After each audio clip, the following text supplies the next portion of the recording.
Hola a todos.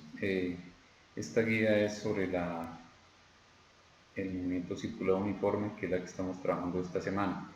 El movimiento circular uniforme entonces dice que es cuando un objeto realiza un movimiento en una trayectoria circular.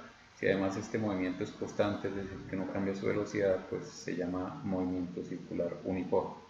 El movimiento circular uniforme pues tiene algunas características. Si nosotros observamos, nunca va a salirse de su trayectoria. Además, su velocidad debe ser constante. Para el análisis de este movimiento pues tenemos algunas connotaciones, como es la medición del periodo y la frecuencia. ¿Qué es la frecuencia? Pues es básicamente el número de ciclos que daría el objeto, que realizaría el objeto en determinado tiempo. Asimismo tenemos el periodo. El periodo es el tiempo que gasta el objeto en realizar una revolución completa. Por ejemplo, la Tierra, ¿cierto? Gasta 24 horas en realizar una revolución sobre su eje, entonces ese sería el periodo. La aguja de un reloj, el minutero, por ejemplo, gasta 1 hora en dar un giro completo, entonces ese sería el periodo, 1 hora. Si fuera el segundero, pues gastaría solamente 60 segundos, es decir, 1 minuto sería el periodo. El periodo y la frecuencia son dos cantidades inversas, es decir, acá el periodo se representa por t, tenemos que t es igual a 1 sobre f. El periodo pues se mide en segundos por cada ciclo, mientras que la frecuencia, como es inversa, se mediría en ciclos por segundo, que lo tenemos acá. Los ciclos por segundo también reciben el nombre de hertz. Los hertz es una unidad de frecuencia en honor a un físico quien estudió estas magnitudes. Bueno, para medir el movimiento circular uniforme es necesario tener en cuenta algunas características, como es la medición o la posición angular.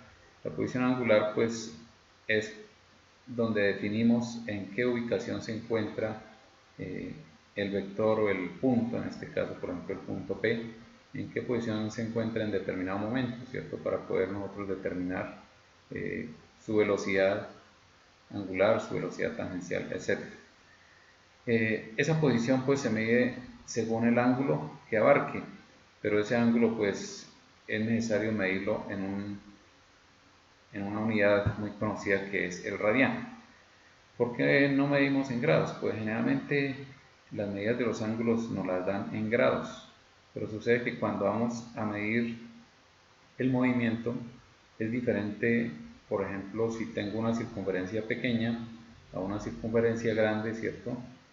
Y en ella trazáramos un ángulo, ¿qué sucede? Que el ángulo para esa ubicación de la circunferencia pequeña a la circunferencia grande vale igual, no variaría.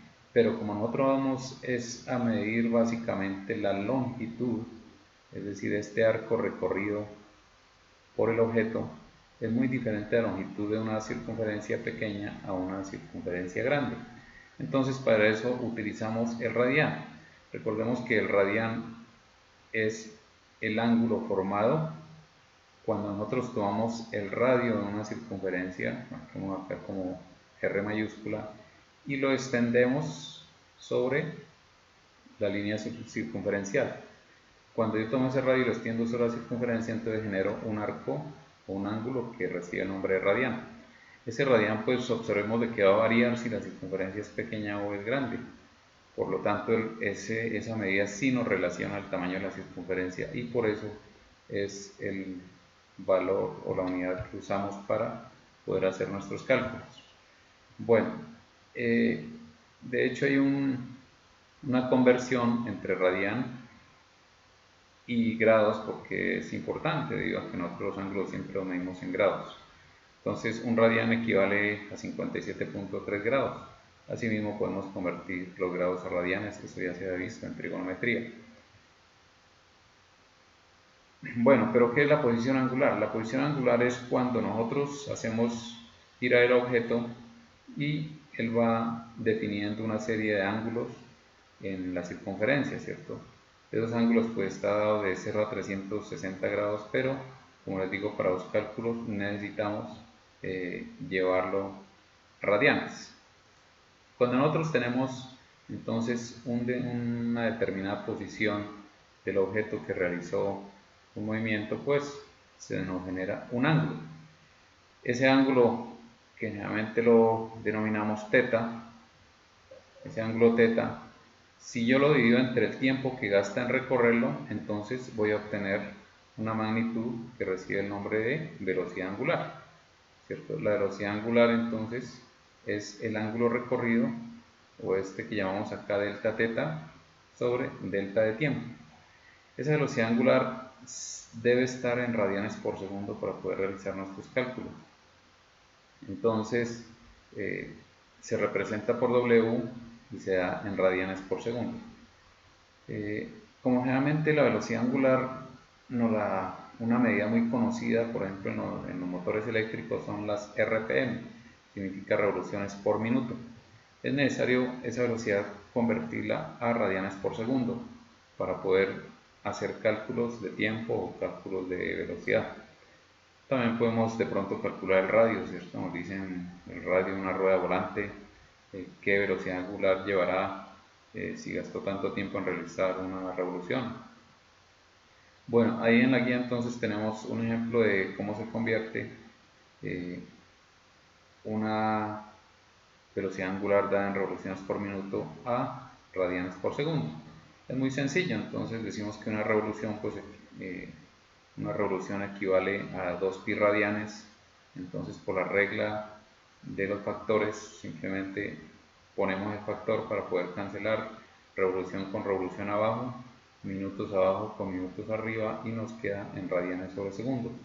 El valor de pi, recordemos que es 3.1416, lo reemplazamos, multiplicamos por 1800, por 2 pi radianes porque la longitud de la circunferencia, y dividimos en 60 para obtener radianes por segundo.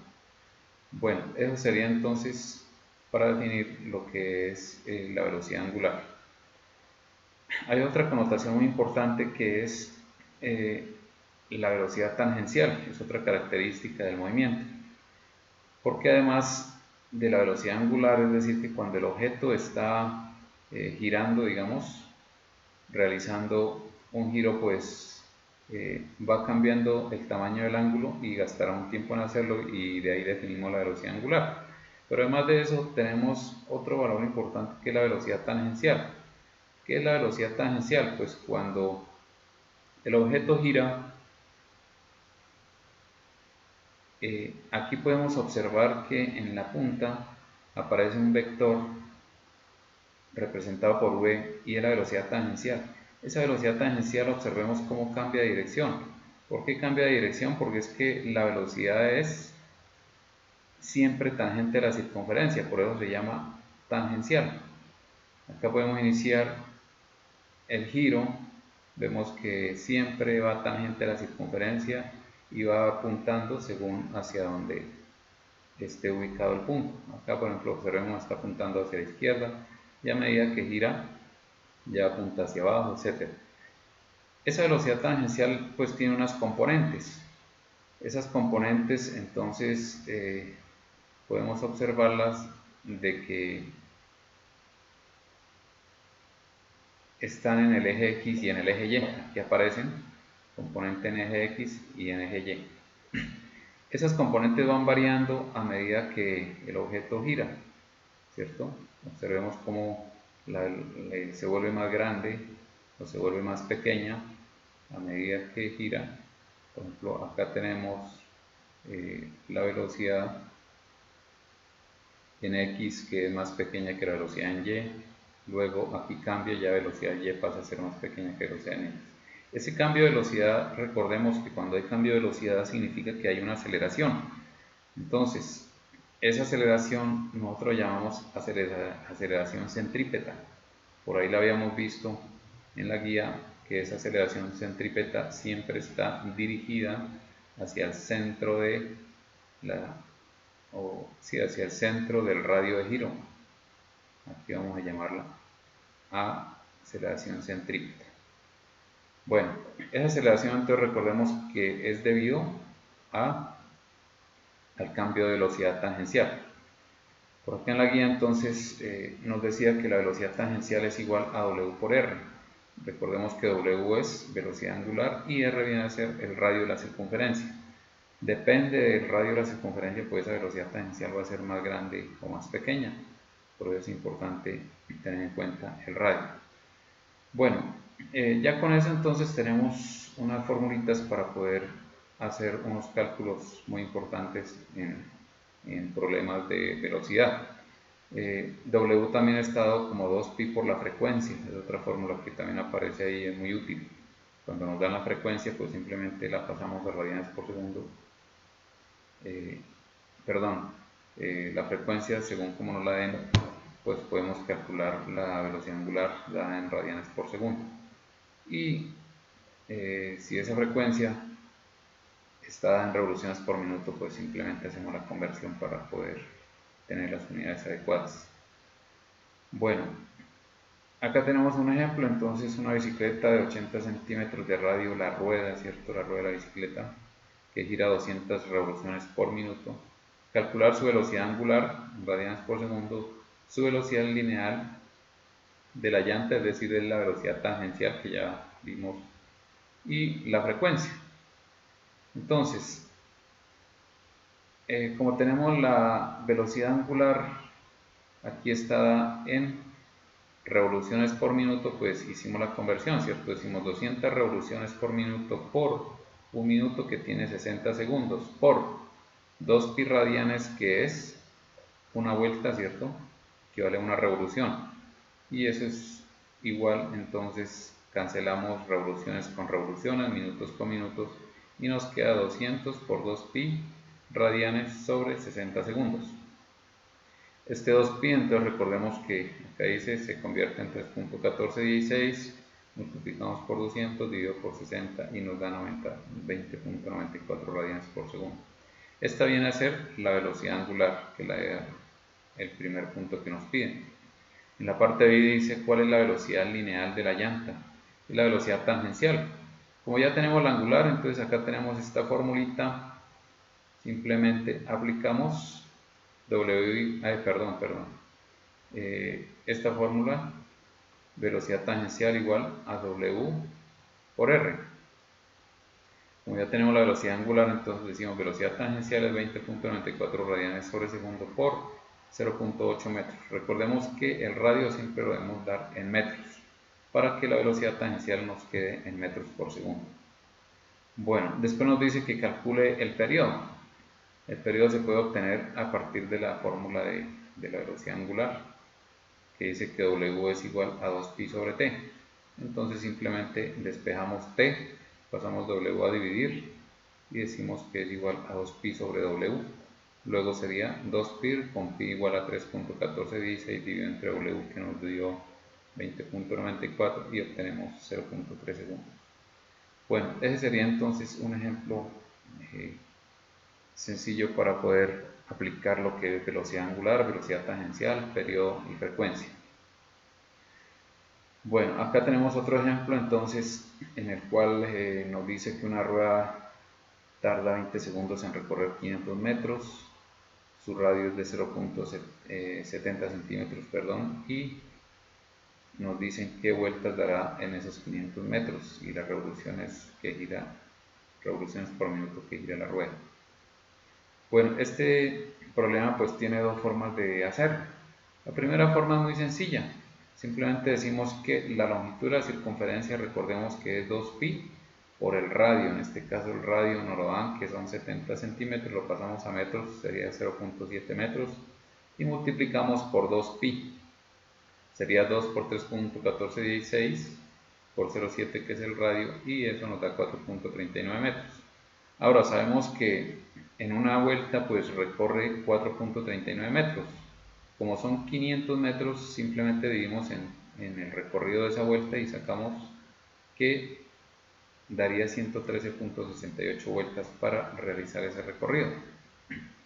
Ahora, en esas 113.68 vueltas, pues las dará en los 20 segundos, ¿cierto? Porque nos dice que recorre 500 metros en 20 segundos. Entonces podemos hacer una regla de 3 muy sencilla. Decimos que si en 113.68 vueltas gasta 20 segundos, ¿cuántas vueltas dará en 60 segundos, que es un minuto, ¿cierto? Y ahí obtenemos que son 341 vueltas por minuto o revoluciones por minuto. Es una forma de hacerlo. La otra forma es aplicando lo del movimiento rectilíneo uniforme. Sabemos que la velocidad es espacio sobre tiempo, entonces como tenemos que el espacio recorrido son 500 metros, lo dividimos entre los 20 segundos y obtenemos la velocidad lineal, que son 25 metros por segundo.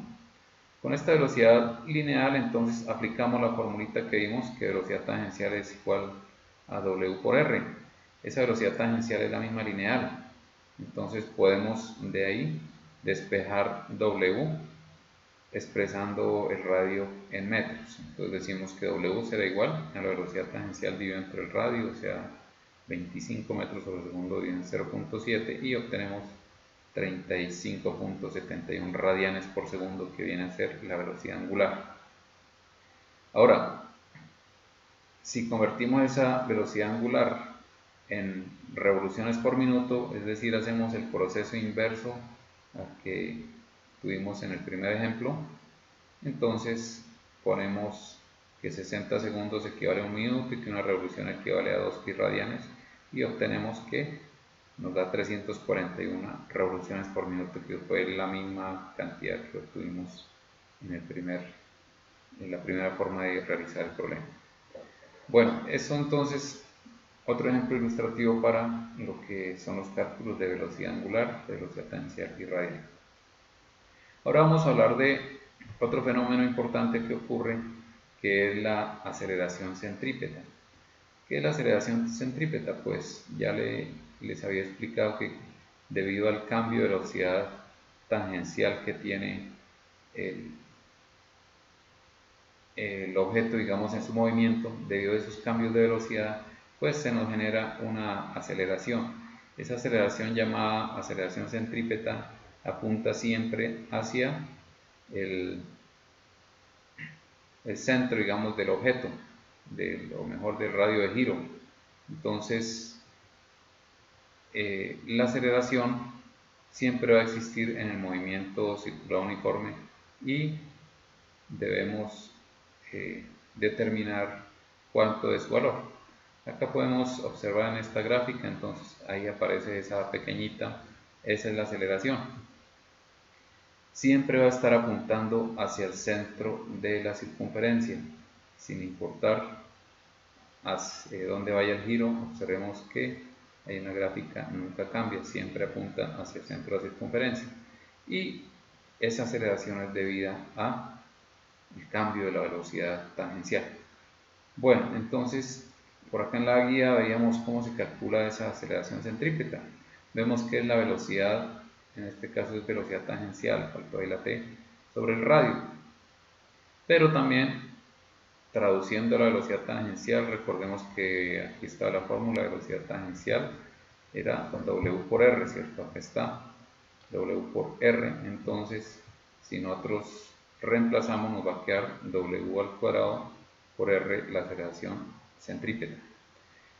Entonces, esa aceleración centrípeta pues se representa por AC y se calcula muy fácilmente aplicando esa fórmula después de obtenerla, bien sea la velocidad tangencial o la velocidad angular.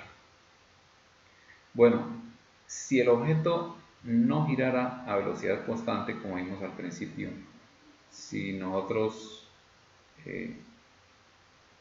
aceleramos ese objeto, entonces va a ocurrir de que ya la velocidad angular nos va a cambiar. Cuando el movimiento era constante, la velocidad angular era constante, pero si nosotros lo aceleramos, ¿cierto? Se acelera ese objeto, pues va a cambiar la velocidad angular, ya no va a ser constante. Eso hace entonces de que exista una aceleración angular. Esa aceleración angular se representa por alfa, vamos a escribirla acá, alfa, y tiene un valor. ¿Cuál es ese valor? Pues nosotros debemos calcularlo. Entonces, hay una fórmula que nos dice que la aceleración tangencial es igual a alfa por r. Si de ahí nosotros despejamos alfa, obtendríamos que aceleración tangencial sobre r vendría a ser la aceleración angular. Pero esa aceleración tangencial, ¿cómo la hallamos? Entonces, primero tenemos que la velocidad angular varía cuando existe aceleración angular. ¿Cómo varía? Pues es simplemente el cambio de la velocidad angular final menos la velocidad angular inicial dividido entre el tiempo y obtenemos la aceleración angular. Y con la aceleración angular entonces ya podemos despejar la aceleración tangencial mediante esta formulita que es muy útil.